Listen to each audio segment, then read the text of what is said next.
Hi everyone, this is lecture 10 in POS 273 International Relations, an online undergraduate course taught at the University of Maine. I'm your instructor, Rob Glover. So today we're going to talk about international security. We'll talk about three things specifically, and these are broad topics.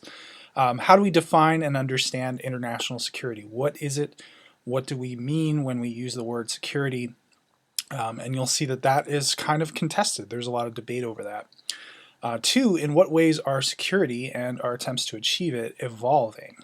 So over the past 20 to 30 years, that terrain of security has kind of changed and evolved and morphed. And so what are some of those important ways in which security is changing? And then lastly, we'll talk about an issue that has been in the news quite a bit recently with the Iran-US nuclear deal, although there were some other countries involved in that. But this issue of nuclear non-proliferation, what are some of the current debates, where do they emerge from, and what can that tell us about the state of international security today? So to start, international security, we have to define it, right? We have to talk about what it is. Security, traditionally, this is kind of the traditional definition at the top here, security has meant measures taken by states to ensure the safety of their citizens, the protection of their way of life, and the survival of their nation state. And that's a definition of security that we could say, you know, that's been pretty consistent over time. As long as we've had states, they have been charged with one of the central reasons why we enter into these political communities, and we're bound by certain responsibilities and obligations, is to ensure security. That's a core function of the modern state. Increasingly, security has become kind of contested. So many analysts, researchers, commentators have critiqued this focus on traditional security, defined as a protection of from violence through a strong military. So you use your military in order to ensure that you're not going to be invaded, that your interests abroad are not going to be compromised or harmed in some way. And the mechanism that you use to do that is your military. And these critics have said that we really need to think about security in a fundamentally different way. We need to change the referent of security from the state to the individual, and we need to start to think about other threats. It's not just invasion. It's not just other military powers in the world threatening our interests that really define insecurity. It's things like poverty. It's things like disease. It's things like negative impacts on human beings from the environment. So they're trying to kind of widen this security agenda, and that's happening among analysts, but it's also happening in really important settings in the international community, like the United Nations, for example. So I'm going to play you a short clip. This is from the United Nations, one of kind of the sub-branches of the United Nations, but it's just a clip that lays out this alternative way of thinking about security. So we'll play this and then we'll talk about it a little bit.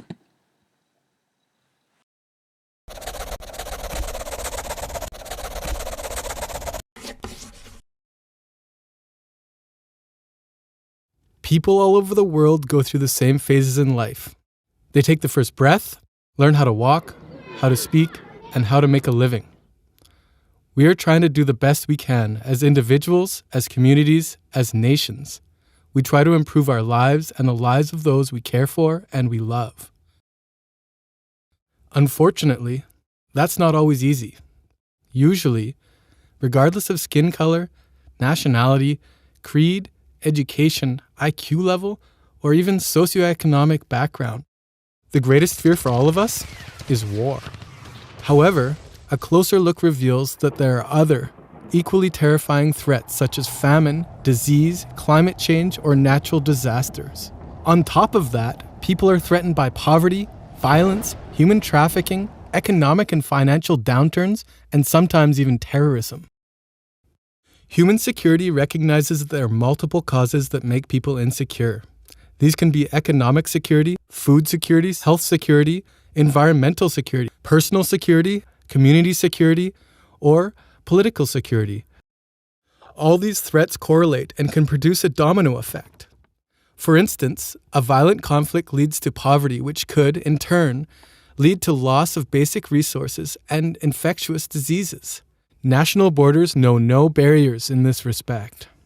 A conflict or a flood in one country can easily spread to another, affecting regional or even international security.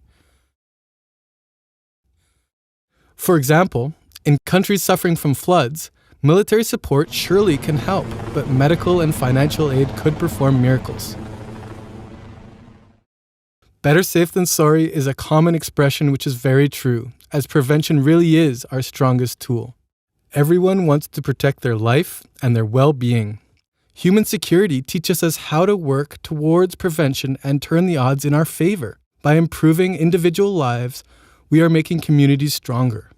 As communities grow stronger, governments are more likely to successfully tackle insecurities.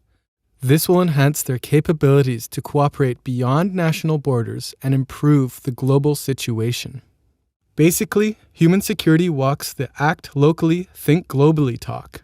It's intended to secure and improve individual lives in order to make nations more resilient.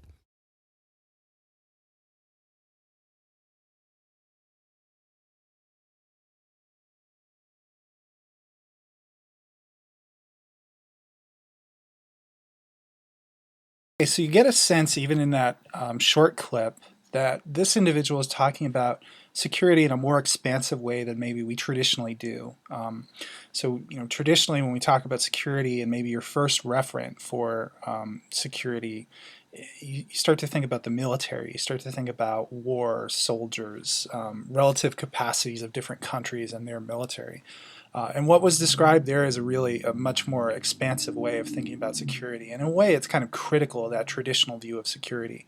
When we start thinking about threat and we start thinking about insecurity, the military response should not be the immediate response. We should think about the roots of some of these conflicts or some of these problems and how to address those.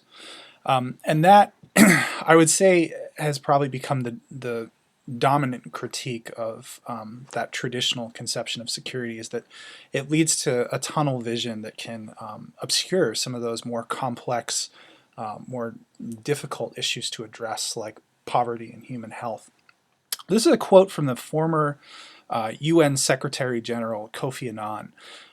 Kofi Annan, very much during his tenure as the Secretary General, the formal head of the UN, promoted this idea of human security amidst increasing globalization, and was an advocate for thinking more expansively about security and some of the sources of insecurity. I'll just read this quickly to give you a sense of what he's talking about. Kofi Annan says, during the Cold War, security tended to be defined almost entirely in terms of military might and the balance of terror. Today, we know that security means far more than the absence of conflict. We also have a greater appreciation for non-military sources of conflict.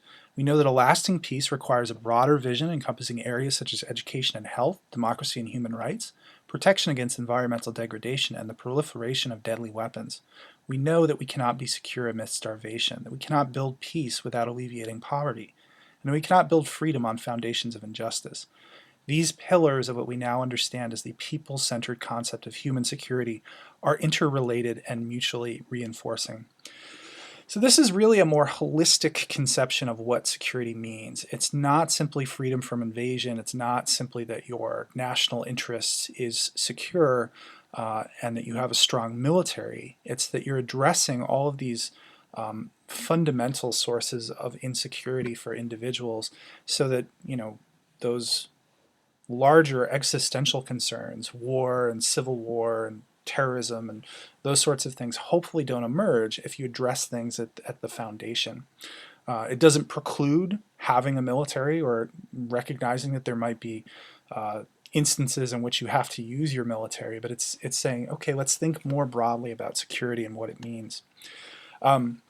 This gives you a sense of some of the key differences between traditional security approaches and human security approaches.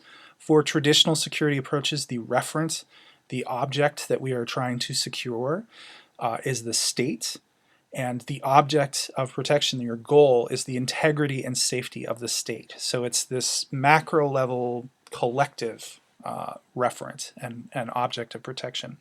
And your potential threats would be things like interstate war, foreign intervention or invasion, nuclear proliferation, a neighbor all of a sudden having a nuclear weapon, and that would be this really threatening development, or civil disorder, a civil war or some sort of faction within your country that wants to break away and form its own country. So that's kind of, that might be how we think traditionally about security.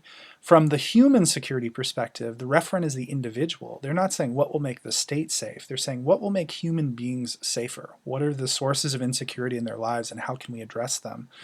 And so the safety and freedom of the individual is the object of protection. And the threats are much more kind of individually rooted. These are things that impact individuals in their bones. Things like poverty, disease, environmental depletion, not having access to key, really important resources like water or firewood, things like that. And then human rights violations, conflicts, violence and repression, and all of the evils, all of the terrible things that emerge out of those situations. When you have a conflict or instability within a country, then you start to see all sorts of terrible secondary effects that impact people as individuals. So human security is a very different approach to thinking about security, and it is probably the dominant framework at least institutionally within the United Nations and many development agencies. We're going to talk about development next week, but economic development and poverty alleviation will have this broader definition of security.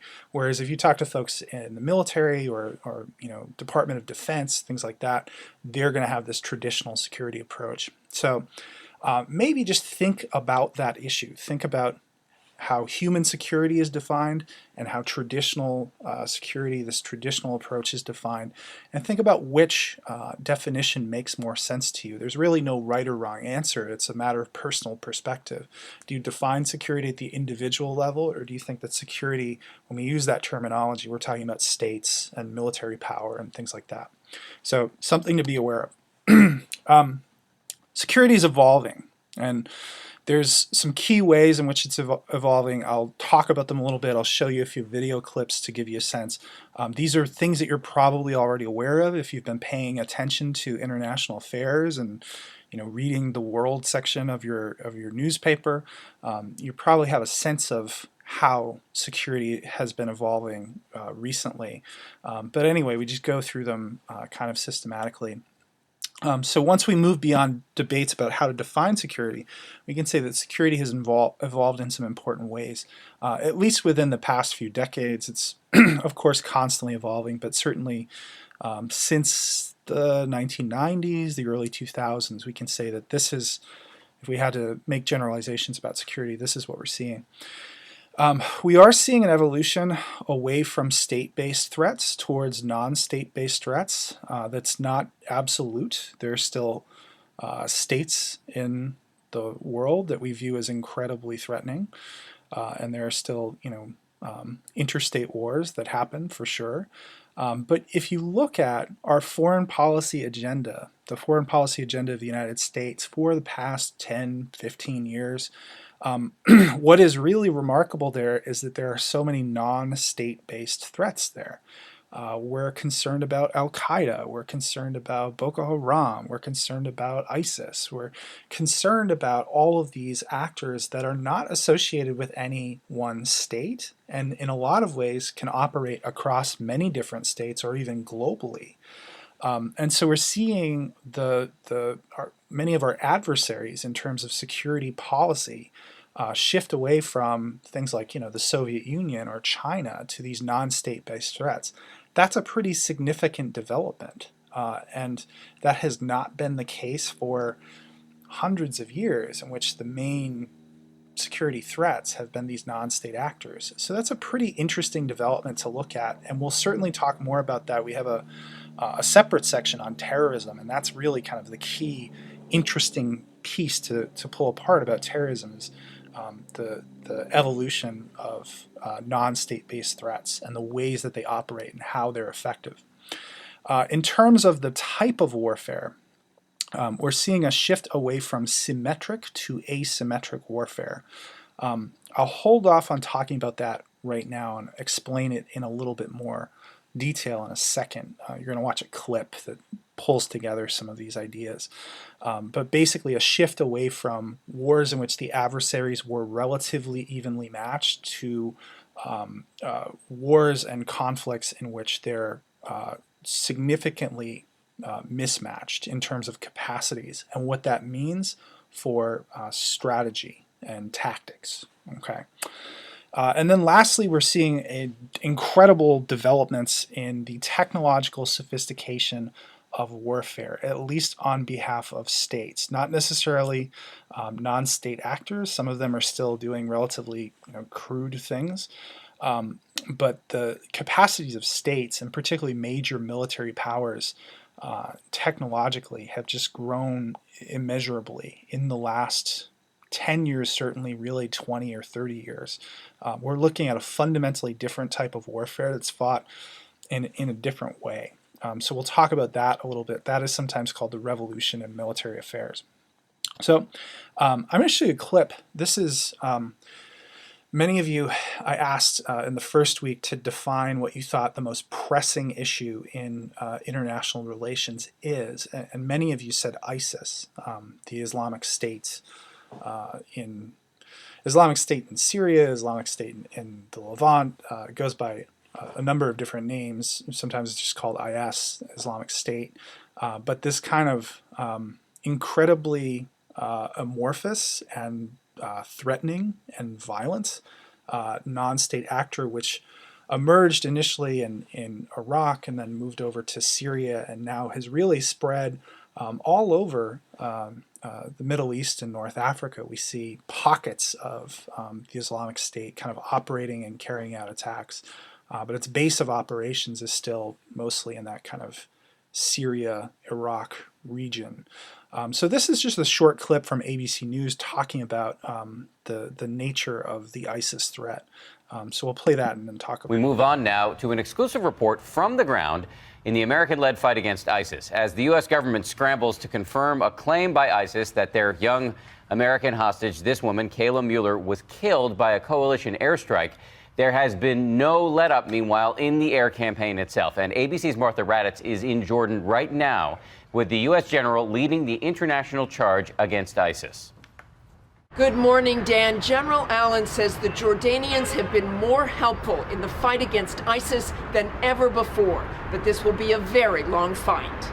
Do you think ISIL, is a more formidable enemy just by sheer numbers, the 20, 30,000 fighters than Al-Qaeda in Iraq? ISIL is at an entirely different level than Al-Qaeda was. It's better organized, its command and control is better. Its situational awareness of a broader battle space across the entire region is better. And so we, of course, have adapted to that as well. Do you believe ISIS poses a threat to the homeland? I think we should take it very seriously. General Allen meets with King Abdullah tomorrow to see what more can be done. Dan?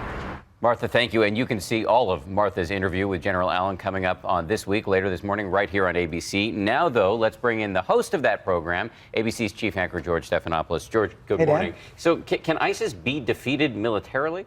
It's going to take a little bit more than that. It's going to take more than what we're doing right now. Most military experts will say we need not only an air campaign, which Jordan joined, other Arab nations have stepped up their efforts as well, but also boots on the ground to rout them in both Iraq and Syria. But in addition to that, it's going to take the Arab world coming together, the Muslim world coming together, and engaging in the ideological battle as well for the hearts and minds of young people who may be inspired by this message. And that's one of the things I talked to the Jordanian foreign minister about on This Week this morning. But it appears that the ISIS execution of the captured fighter pilot, the captured Jordanian fighter pilot, which they released the video of, seems to be uniting many people in the Arab world. It could be exactly what you're talking about. Galvanized Jordan, galvanized the Arab world. We've seen the United Arab Emirates also rejoin the effort this week. It seems to have backfired. There's no question about that. Will that unity last, though, as the days and weeks go on? So seems like we cannot expect a quick resolution to this problem, however. It's going to take some time, but we've also made progress. All right, George, thank you. And a reminder, George has a big show this morning, aside from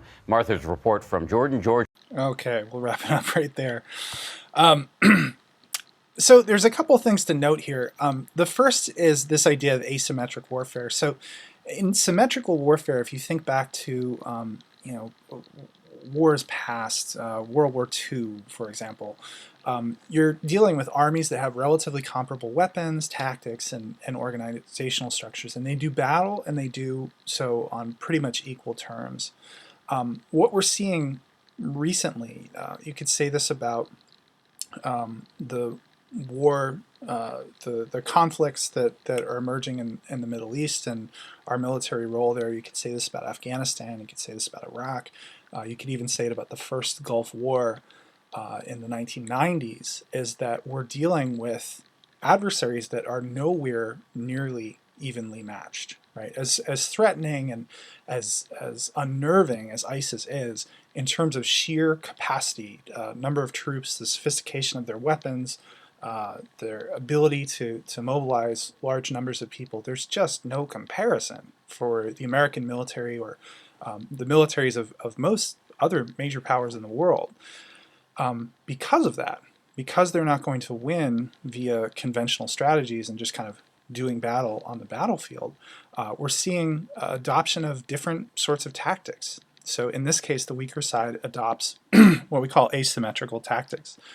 This can include guerrilla warfare, so not fighting in a conventional structure, but these kind of loosely organized guerrilla groups, hitting and running, roadside bombs, attacks on civilians, other terrorist tactics. That, I think, has been one of the most threatening and just kind of disconcerting things about ISIS, is their willingness to attack civilians and the incredibly graphic and dramatic ways in which they do so.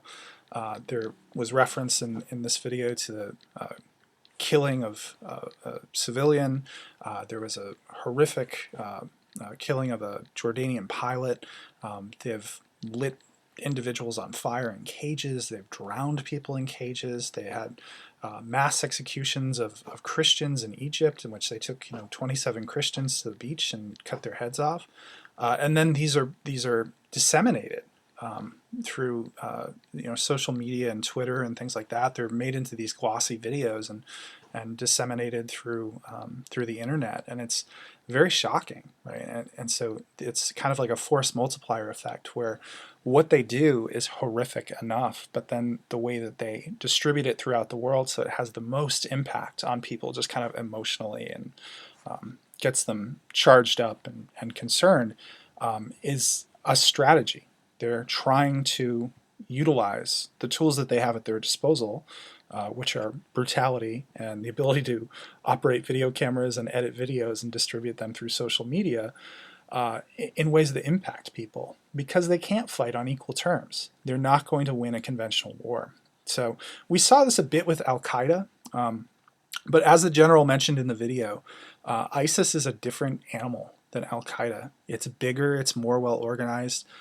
They're utilizing a lot of the military hardware that was left over from the Iraq War. So they're capturing various cities and then kind of getting all sorts of stockpiles of weapons and military hardware. And they've learned from Al-Qaeda's mistakes. They saw the ways that Al-Qaeda was successful, and they saw the ways that it was unsuccessful. So they have a more nimble, more difficult to counter strategy in terms of what they're doing specifically. So this is one of the terms that we use. You'll hear that a lot. You might even hear that on media or the news, or read about it in a magazine, asymmetric warfare. But that arises out of the fact that in terms of sheer military power, the American military is just so, it overmatches any adversary it would have in terms of non-state actors. So asymmetric warfare is a term that we can use to talk about this. There's also a term that was coined by an analyst named Mary Kaldor, and it's used to describe a lot of the wars that we saw in the 1990s and we've seen subsequently that are not necessarily political interstate conflicts, but they're really kind of more deeply rooted wars of identity. So she uses a term new wars, and that describes wars of identity between different ethnic communities or nations, and wars that are caused by the collapse of states or the fragmentation of multi-ethnic states.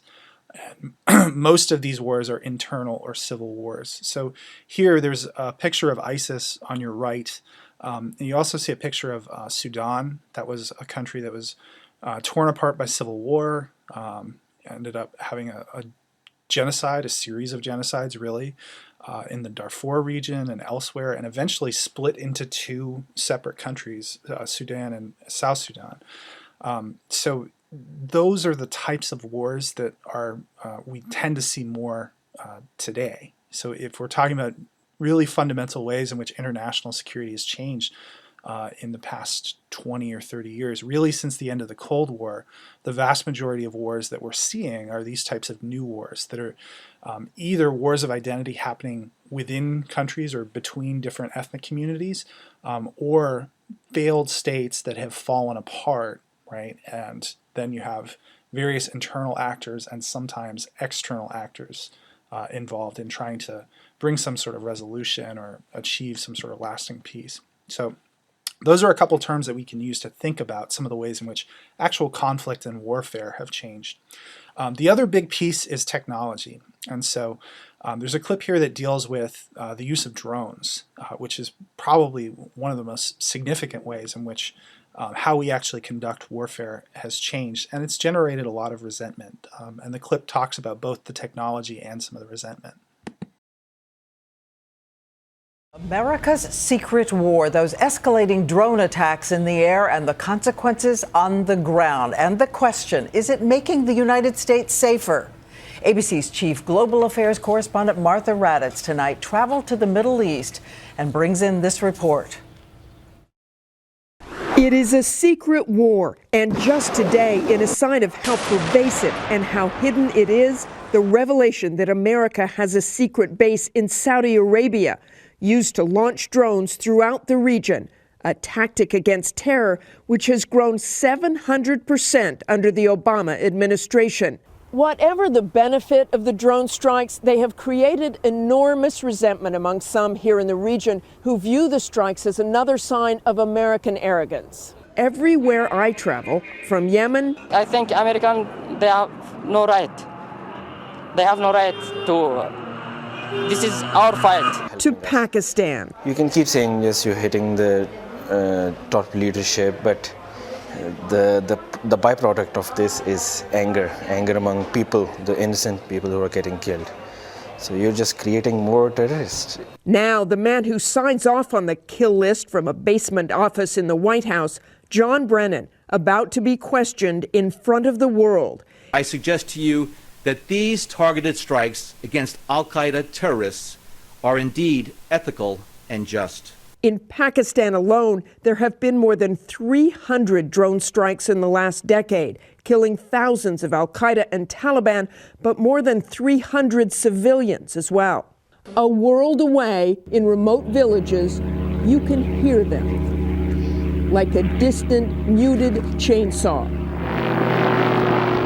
A dull but deadly roar. Villagers describing it this way: the drones are all over my brain. I can't sleep. When they're hovering over us, we're all scared. A reality we seldom see, says Stanley McChrystal, the retired general who once ran the military's drone strike program. If the threshold gets too low and we are too casual about it, then we will forget how much scar tissue we build up in those countries. General McChrystal believes that Americans should have the opportunity to know more about these secret drone wars, to weigh those benefits and risks. That rare opportunity will occur tomorrow when John Brennan speaks.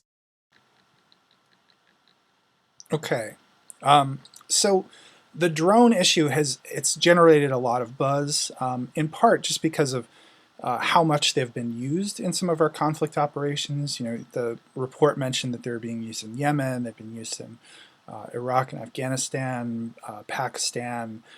There's revelations of this base in Saudi Arabia in which drones were being flown out for a variety of different missions. That technology is fundamentally new, and it's an area in which We haven't had a lot of debate about the ethics of using drones and some of the impacts of these drone strikes, because you're not operating with, your intelligence is always imperfect, right? There's always some degree of uncertainty in any sort of intelligence that you have.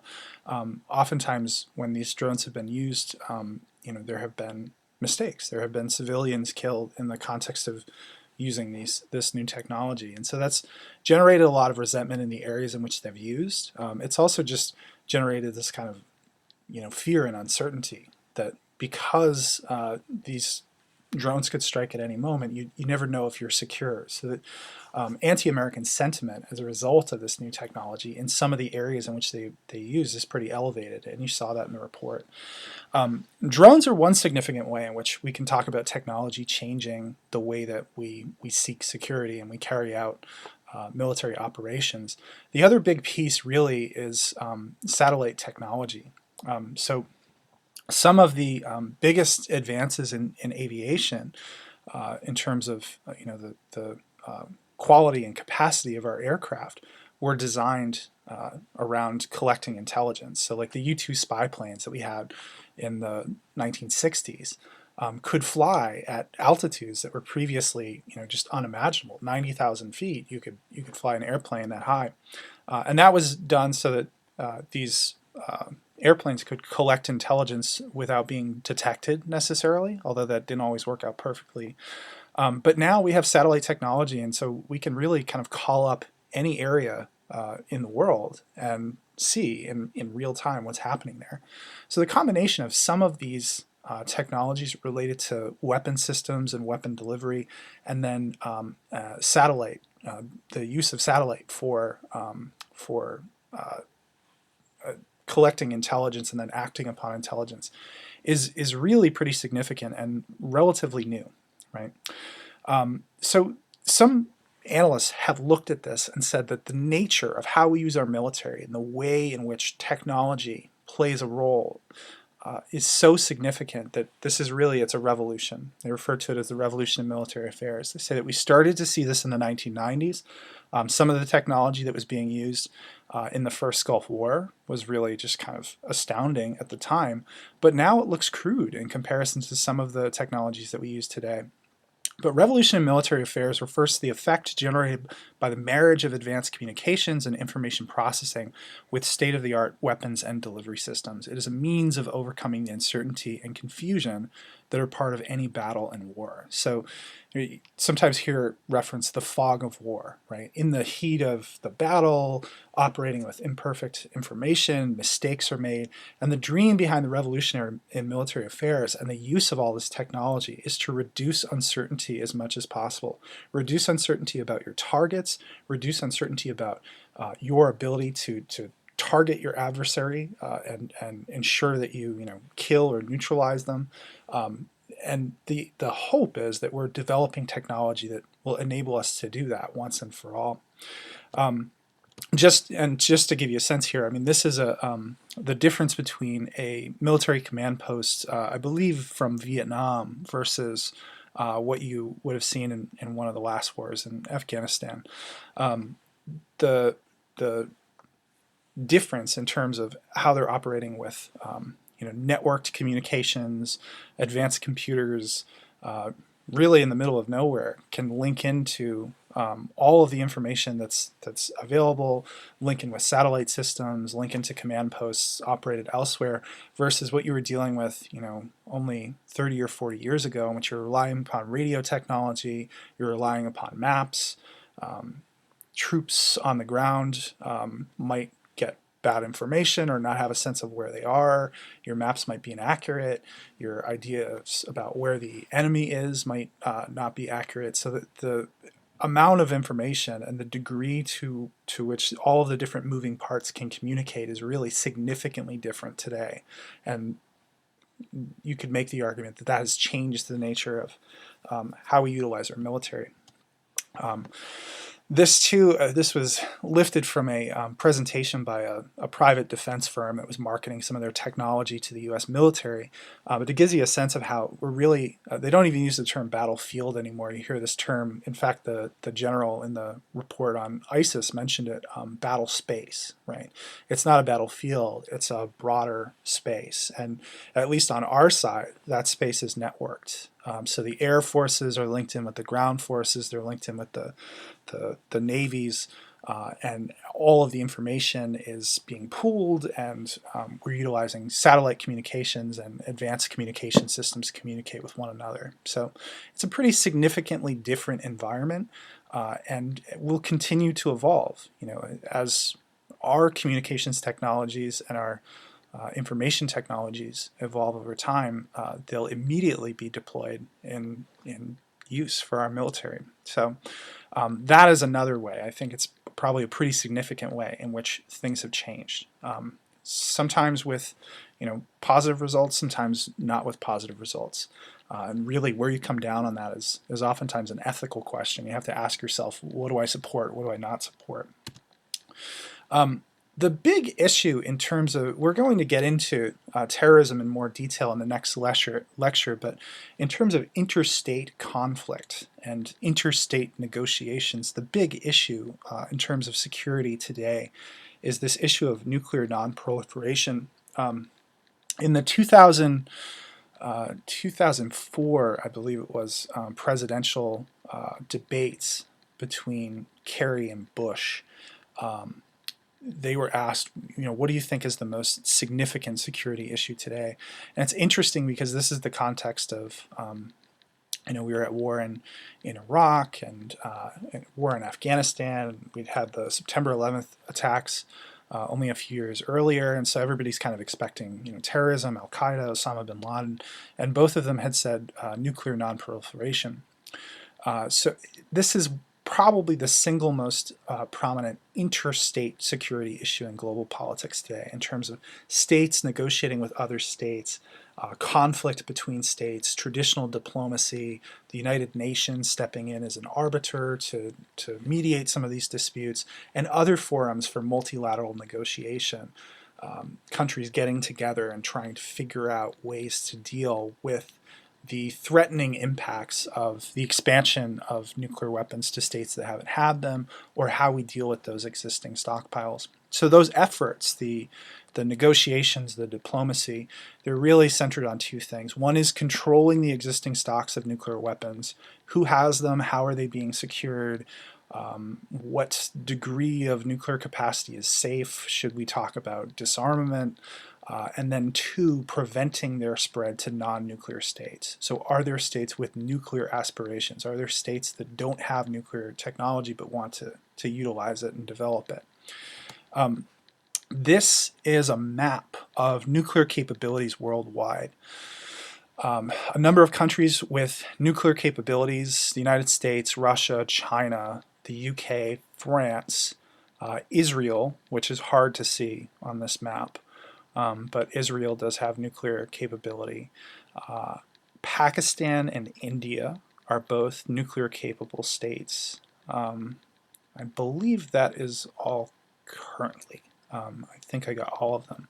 There are some states that worked to develop nuclear weapons, and some of them even actually developed nuclear weapons and renounced them.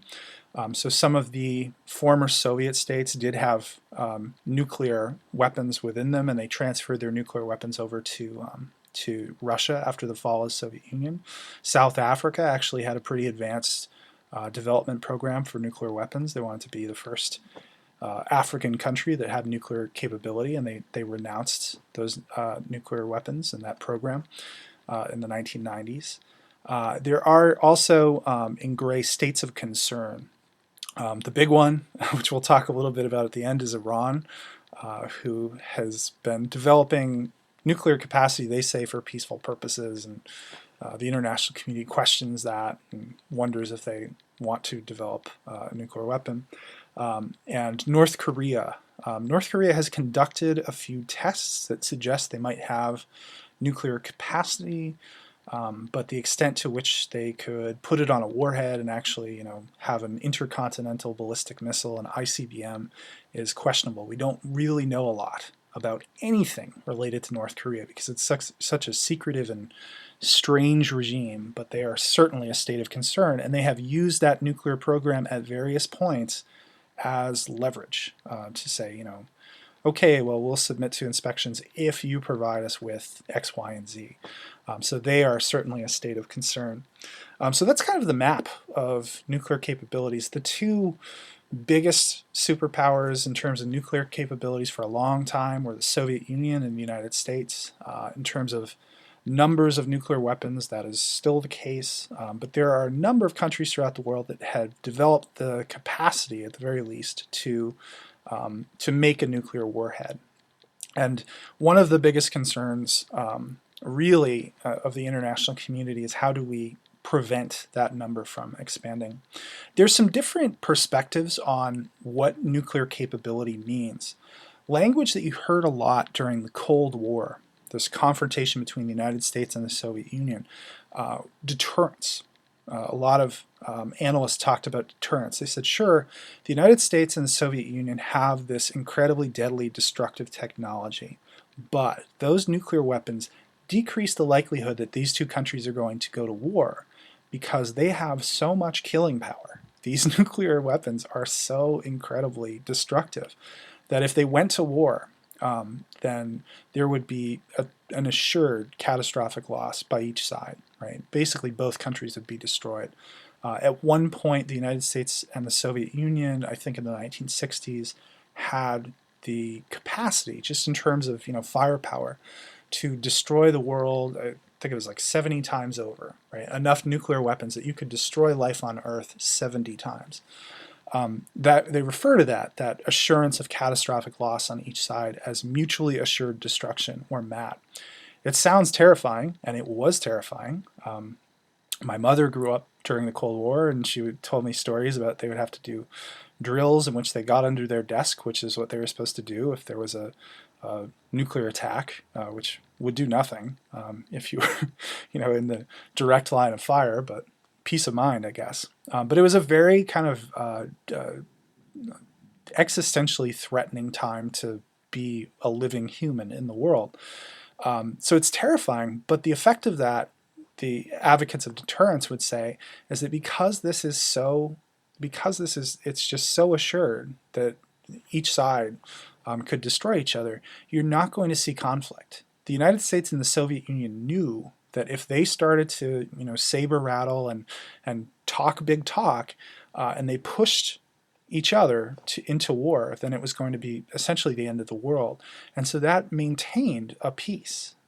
We don't see a World War II type conflict once both of these states have nuclear capability. So when you have two nuclear armed adversaries staring each other down, advocates of deterrence would say it's much less likely that those two countries are going to war. It's almost like kind of a nuclear peace, right? But there are some less optimistic perspectives, and those have been the perspectives that have really driven the international community in the last few decades. Less optimistic perspectives would look at this. They look at two, adversaries or more, right, nuclear armed countries, and they'd say, well, human error can't be avoided. And so there's always the chance that somebody gets their facts wrong. Some intelligence comes in that suggests there's an impending attack, and human error and just kind of imperfect information will lead us down the road to nuclear war, even though that is not what anyone would want.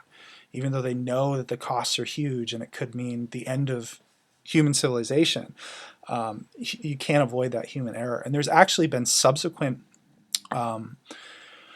declassification and journalism done to suggest that almost happened many, many times during the Cold War. There are many instances in which we were extremely close to making terrible, terrible mistakes with the use of nuclear weapons. If you want to terrify yourself, just do a Google search for nuclear weapon close calls, and you'll find all sorts of horrifying information about instances in which we misinterpreted something that we were seeing on radar, or a plane crash that happened to be carrying a nuclear warhead. All sorts of different things happened during that time period. So mutually assured destruction and that rational calculus that we employ can't prevent us from making mistakes. It's just human nature, and so we can't.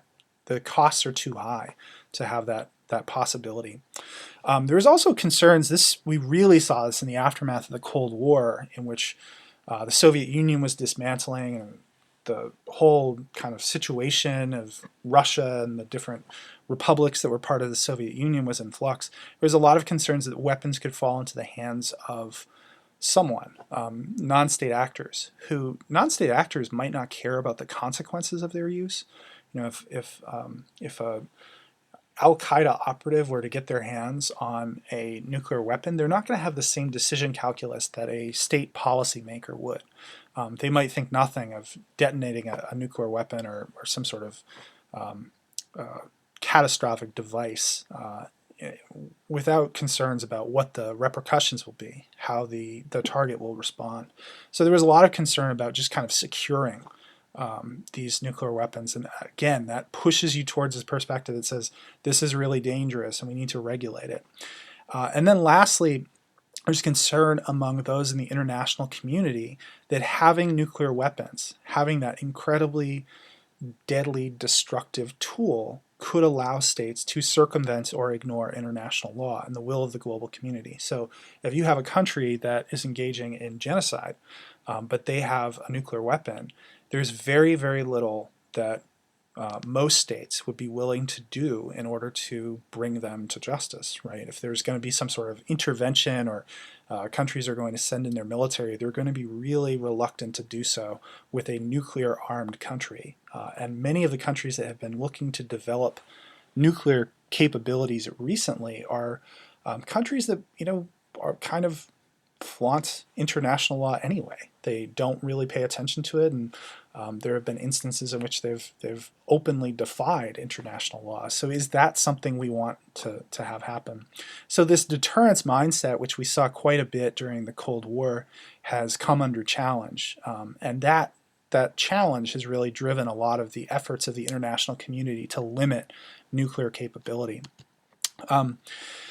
So it's essentially what I just said. A couple different ways that we've tried to do this. The international community has sought non-proliferation. So non-proliferation meaning we don't want countries that don't have nuclear weapons to develop them, and two, we want to do something about the countries that have stockpiles of existing weapons or existing nuclear capabilities to ensure that they're secure and they're not going to be in the hands of non-state actors, and even start to think about disarmament. If you have thousands of nuclear warheads, how can we start to draw down that number to something less terrifying than 1,000 nuclear warheads?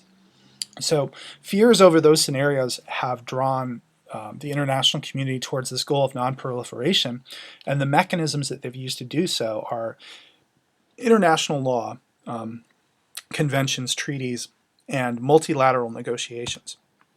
A few important kind of efforts in terms of non-proliferation at the international level.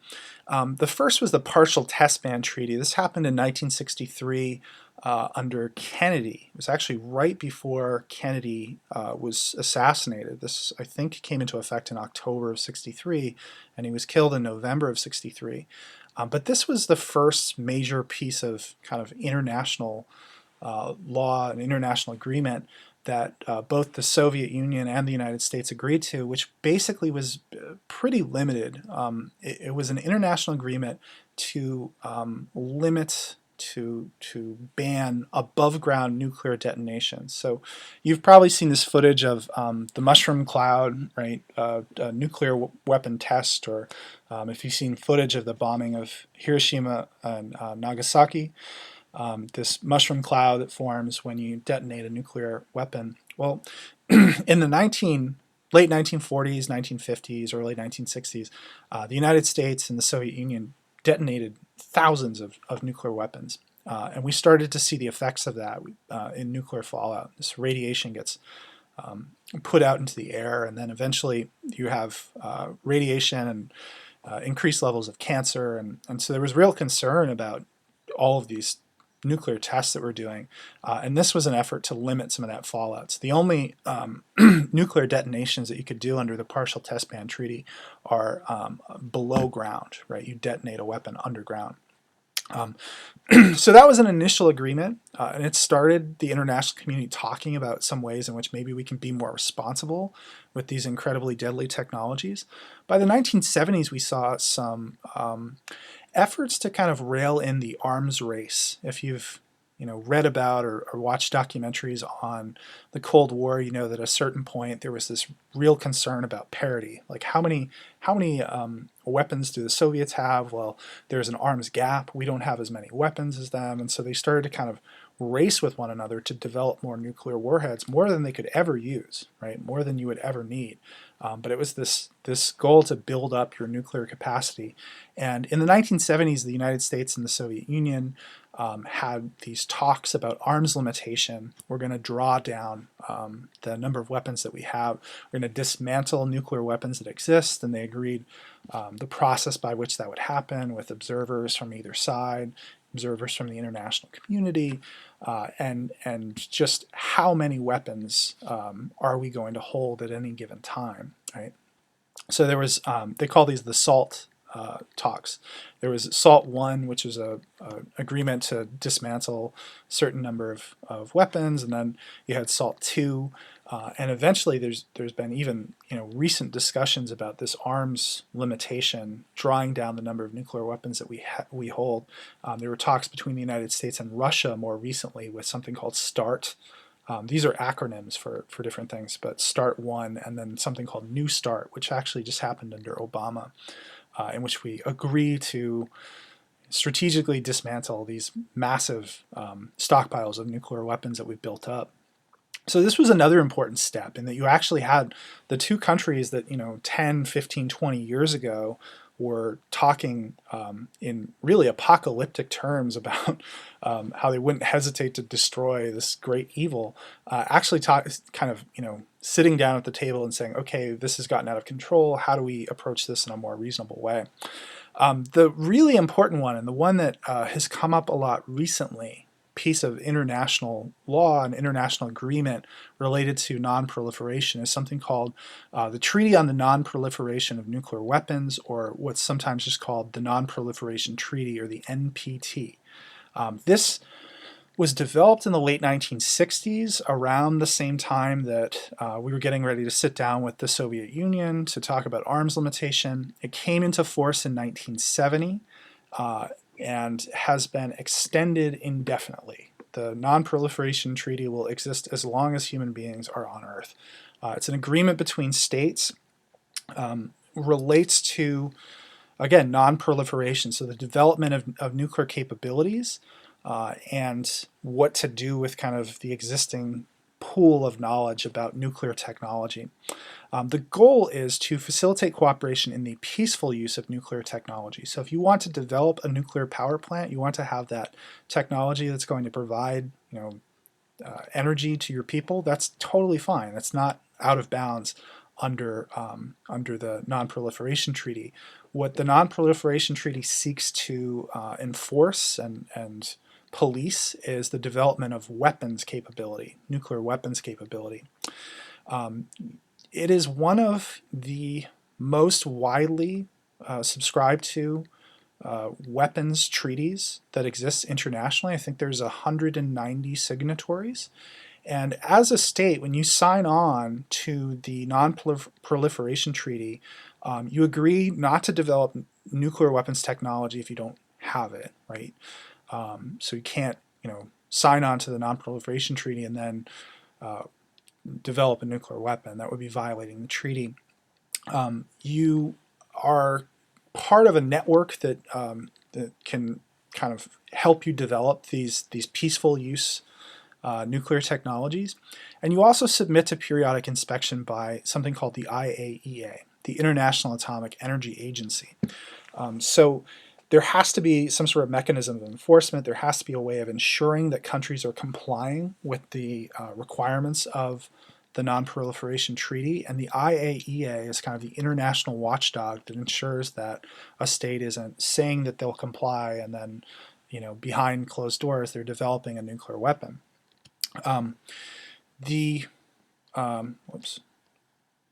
That's what I want. So this gives you a sense of the reach of the Non-Proliferation Treaty.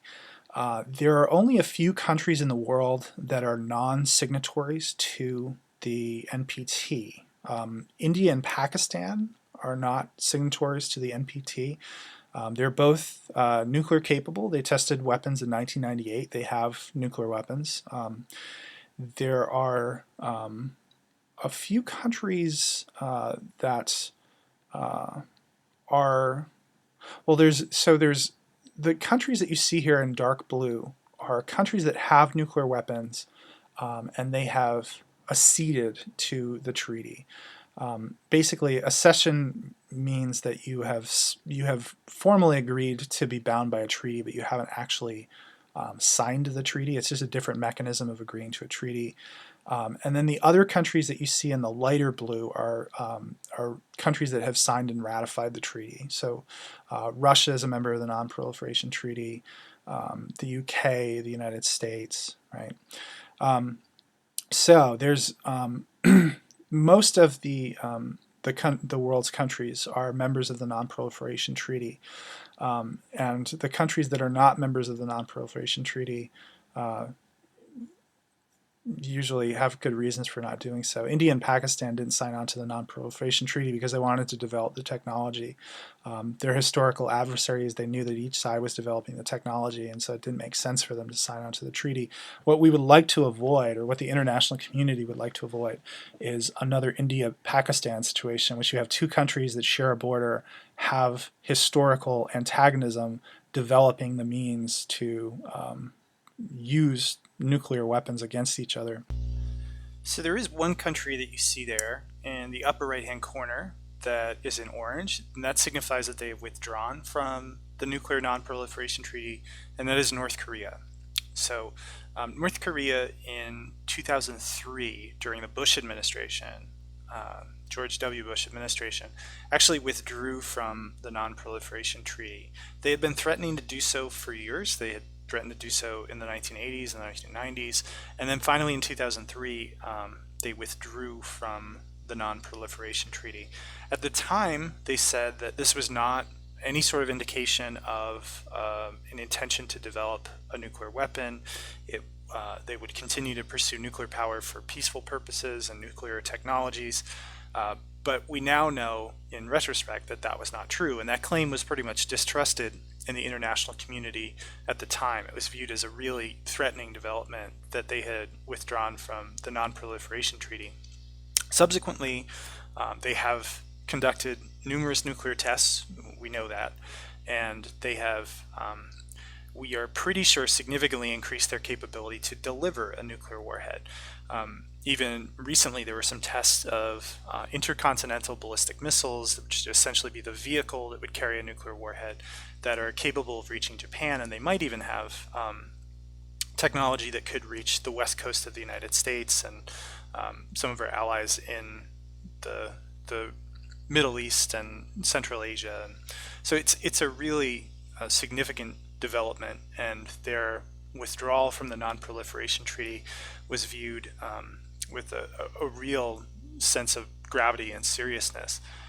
The other country that you might be surprised to see is actually a member of the Non-Proliferation Treaty is Iran. Now, Iran recently signed an agreement with the United States that was specifically focused on their proliferation, the possibility of nuclear proliferation.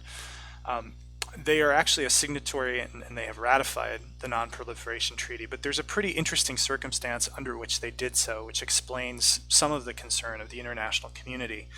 So at the time that they signed the Non-Proliferation Treaty in the 1970s, they had a completely different system of government. The country was led by what was essentially a monarch. He was a king, really, and he was known as the Shah Reza Pahlavi, and he was a very, very close ally of the United States. He met frequently with U.S. presidents, got a tremendous amount of military support and foreign aid from the United States, and was viewed as a very important strategic ally in the region.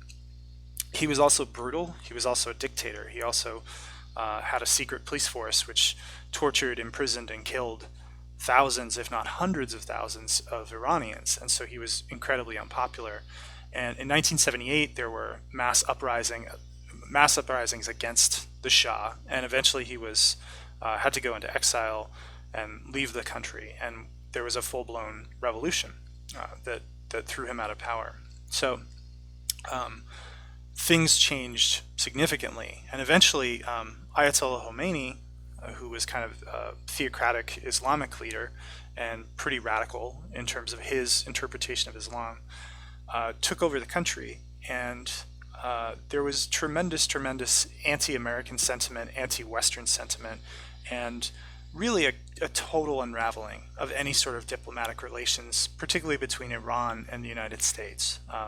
There were American embassy officials that were taken hostage and held for over a year. There was intense, rhetorical damnation of the United States by Iran and of Iran by the United States. And this relationship subsequently has been either non-existent or incredibly tense. So understandably then, there has been concern about Iran's intentions with regard to developing a nuclear weapon, and they do have a nuclear program. They have insisted all along that it is for peaceful purposes, but we're not incredibly trusting of those claims, and the international community is not incredibly trusting of those claims. But there has been some significant headway that was made recently. So in 2015, under the Obama administration, there was an agreement that was reached between the United States and the Iranian government. And not simply the United States, there were a number of other powers involved too, major world leaders kind of playing a role in getting Iran to come to the table for the negotiations in the first place, and then make some significant concessions to take a really complex agreement and boil it down to its simplest form. Basically what it is a trade-off between sanctions and the oversight and monitoring of Iran's nuclear program. So the United States and other powers have said, look, there have been these harsh sanctions in place for a number of years geared towards trying to punish this regime for what we view to be pursuing nuclear weapons and their actions. We will draw down those international sanctions. In exchange, Iran has to be more transparent with the international community about its weapons development programs and submit to regular inspections by the IAEA, that international watchdog that kind of oversees development of nuclear weapons. Now, this agreement is really kind of under threat right now because it was negotiated under the Obama administration. There's been a subsequent change of power, change of leadership, and Donald Trump had consistently on the campaign trail said that this was a bad deal for the United States, that this was too soft on Iran. What we needed was a harsher, kind of more confrontational stance. We shouldn't be making deals with countries that are threatening the international community and potentially developing nuclear technology that could be weaponized. And so he said, essentially, when I become president, we will pull out of this deal. Now that's kind of up in the air right now. That hasn't been one of the foremost priorities of the Trump administration. We haven't heard a lot about that since he came into office, but there was kind of a step towards some sort of agreement that now is very much in question, and that's something that we should continue to watch because there are really important security implications. The other country that we mentioned is North Korea. So North Korea, as I said, they had kind of used their nuclear ambition in a really strategic way. Here you see a test of a nuclear weapon that's happening in the current leader, Kim Jong-un. The former leader, Kim Jong-il, his father, was pretty savvy in terms of utilizing the fears of the international community about North Korea developing a nuclear weapon to extract concessions, and to get concessions particularly in terms of aid, so actual money, and food aid, because North Korea had just periodic kind of perennial problems feeding its population. And so they would kind of, use the fact that they had a military program and were potentially moving towards nuclear weapons as a bargaining chip when they would meet with the United States or other Western powers. In 2003, they withdrew from the Non-proliferation Treaty, and this was really kind of met with some serious concerns among observers in the international community and those who watch the region and the issue of international security closely. If you're familiar with the foreign policy of the Bush administration, you might remember the term axis of evil. He essentially said that Iraq, Iran, and North Korea constituted an axis of evil.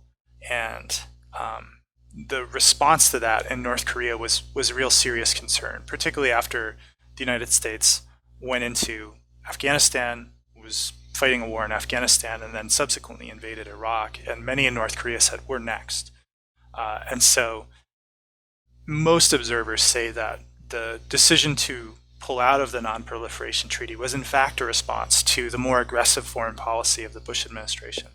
At the time that they pulled out, they said, this does not signal an intention to develop a weapon. This does not signal that we are pursuing nuclear weapons. We will continue to develop nuclear technologies for peaceful purposes. And we now know that that's not true. We now know that that is probably inaccurate. The changes that have occurred under the Trump administration here, there never has really been a peaceful cohabitation with North Korea. It's a very erratic and volatile regime, and the language that it uses is not diplomatic. It tends to be relatively militaristic and confrontational, particularly with the United States. And Donald Trump has, similar to his position towards Iran, has basically said, North Korea, this is a bad guy. Kim Jong-un is a bad guy. This is a dangerous country, and we need to be more aggressive in confronting them, and we shouldn't be trying to figure out ways to cut deals with them. We need to think about military options, and at the very least make clear to North Korea that we are willing to use military options against them. North Korea, on the other hand, has been stepping up its testing of, in particular, intercontinental ballistic missiles, the types of weapons that could deliver a nuclear payload. And there is some indication that they have the technology to, at the very least, reach our ally, Japan, and potentially reach the west coast of the United States.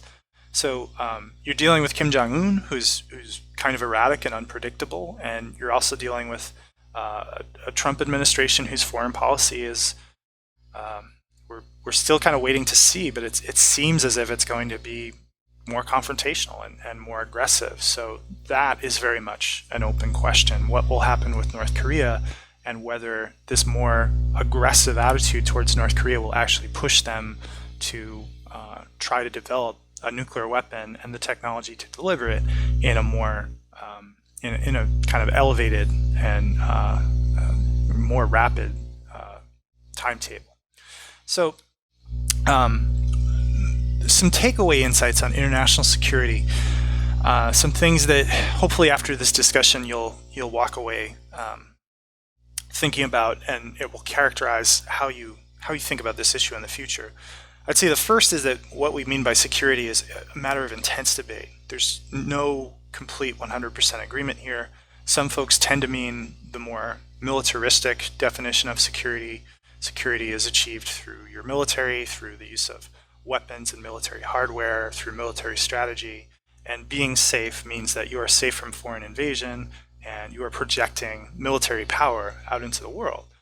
Whereas lots of other individuals are saying, no, security is much, much more all-encompassing than that. And poverty is a security issue.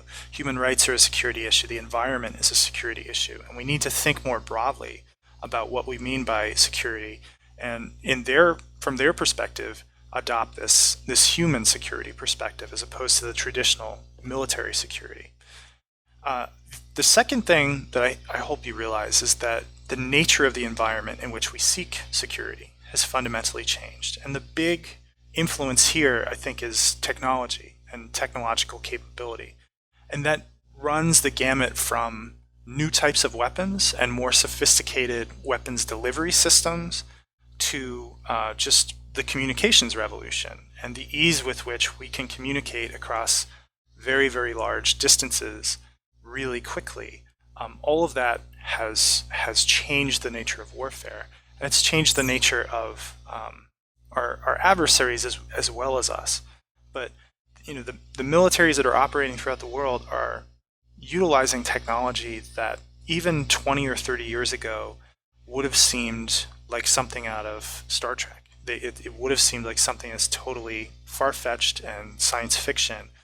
But the environment has just changed so fundamentally, and it's made, in some senses, it's made the jobs associated with the military easier, but it's also introduced challenges as well, and kind of changed the way that we engage in warfare and the way that we seek security.